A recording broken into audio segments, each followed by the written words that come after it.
Nama Lulu Lutfianingrum. Saya mahasiswa dari Universitas Singapura Bangsa Karawang, jurusan Pendidikan Bahasa dan Sastra Indonesia. Hadirnya saya di layar ini adalah untuk menyampaikan pidato tentang pentingnya menghemat air. Salam sejahtera bagi kita semua. Puji dan syukur marilah kita panjatkan kepada Tuhan Yang Maha Esa yang telah memberikan rahmat serta hidayahnya sehingga kita dapat merasakan nikmat yang begitu besar dan semoga kita selalu dalam lindungannya. Amin. Yang saya hormati, Ibu Uwah Mas Puro, SPD MPD, dan teman-teman yang saya sayangi dan cintai. Teman-teman, air adalah sumber daya alam yang sangat penting bagi seluruh kehidupan yang ada di bumi.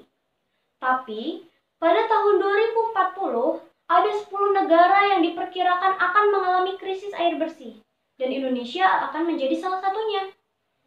Pada tahun 2025, Indonesia akan mengalami krisis air bersih tingkat medium, dan di Pulau Jawa sendiri akan mengalami krisis air bersih tingkat tinggi. Air bersih itu penting, karena 70% dari tubuh kita adalah air. Setiap harinya, kita akan mengeluarkan air berupa keringat karena berolahraga atau karena terpapar sinar matahari. Kita juga mengeluarkan air saat kita sedang buang air kecil.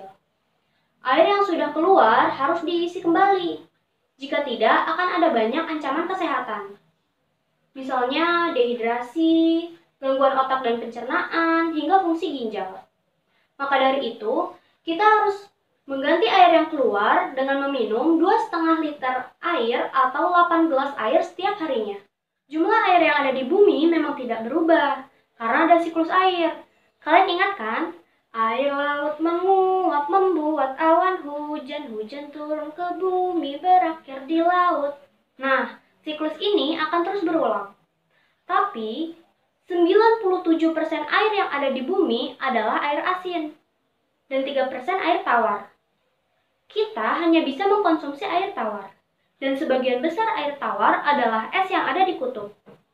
Yang biasa kita gunakan adalah air yang ada di tanah, sungai, dan danau.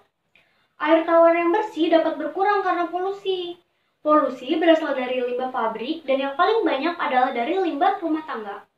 Contohnya, air bekas cuci pakaian, air bekas cuci piring, air bekas cuci parabot, toilet, dan sisa makanan yang tidak habis.